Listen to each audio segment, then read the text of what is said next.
Agora, Paulo, na ilha de Malta. Uma vez em terra, descobrimos que a ilha se chamava Malta. Os habitantes da ilha mostraram extraordinária bondade para conosco. Fizeram uma fogueira e receberam bem a todos, pois estava chovendo e fazia frio. Paulo ajuntou um monte de gravetos. Enquanto os colocava no fogo, uma víbora, fugindo do calor, prendeu-se à sua mão. Quando os habitantes da ilha viram a cobra agarrada à mão de Paulo, disseram uns aos outros: certamente esse homem é assassino, pois tendo escapado do mar, a justiça não lhe permite viver. Mas Paulo, sacudindo a cobra no fogo, não sofreu mal nenhum. Eles, porém, esperavam que ele começasse a inchar ou que caísse morto de repente, mas, tendo esperado muito tempo e vendo que nada de estranho lhe sucedia, mudaram de ideia e passaram a dizer que ele era um deus. Próximo dali havia uma propriedade pertencente a Públio, o homem principal da ilha. Ele nos convidou a ficar em sua casa. Por 3 dias, bondosamente nos recebeu e nos hospedou. Seu pai estava doente, acamado, sofrendo de febre e disenteria. Paulo entrou e, ao vê-lo, depois de orar, impôs-lhe as mãos e o curou.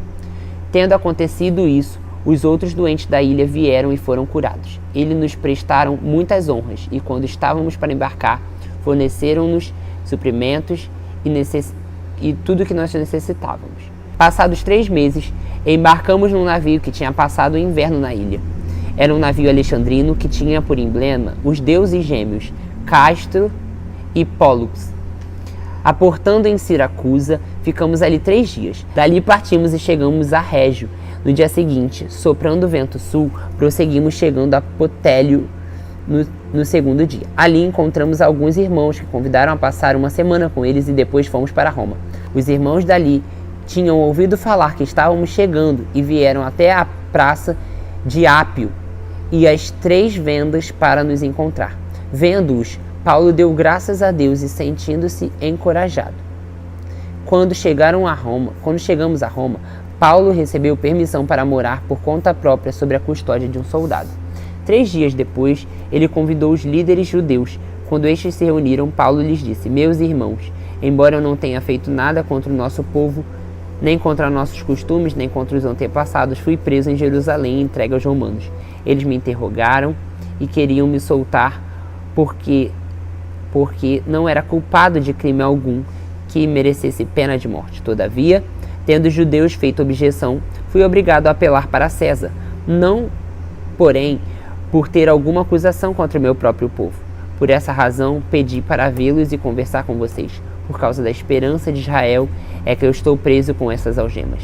Eles responderam: não recebemos nenhuma carta da Judéia a seu respeito, e nenhum dos irmãos que vieram de lá relatou ou disse qualquer coisa de mal contra você. Todavia, queremos ouvir da sua parte o que você pensa, pois sabemos que por todo lugar há gente falando contra essa seita. Assim, combinaram encontrar-se com Paulo em um dia determinado, indo em grupo ainda mais numeroso ao lugar onde estava. Desde a manhã até a tarde lhes deu explicações e lhes deu testemunho do reino de Deus, procurando convencê-los a respeito de Jesus com base na lei de Moisés e dos profetas. Alguns foram convencidos pelo que ele fazia, mas outros não creram. Discordaram entre si mesmos e começaram a ir embora. Depois de Paulo ter feito essas acusações finais, bem que o Espírito Santo falou aos seus antepassados por meio do profeta Isaías: vá a este povo e diga: ainda que estejam sempre ouvindo, vocês nunca entenderão, ainda que estejam sempre vendo, jamais perceberão, pois o coração desse povo se tornou insensível e de má vontade. Ouviram com os ouvidos e fecharam os olhos. Se assim não fosse, poderiam ver com os olhos, ouvir com os ouvidos e entender com o coração, e converter-se, e eu os curaria. Portanto, quero que saibam que essa salvação de Deus é enviada aos gentios. Eles a ouvirão. Depois que ele disse isso, os judeus se retiraram, discutindo intensamente entre si.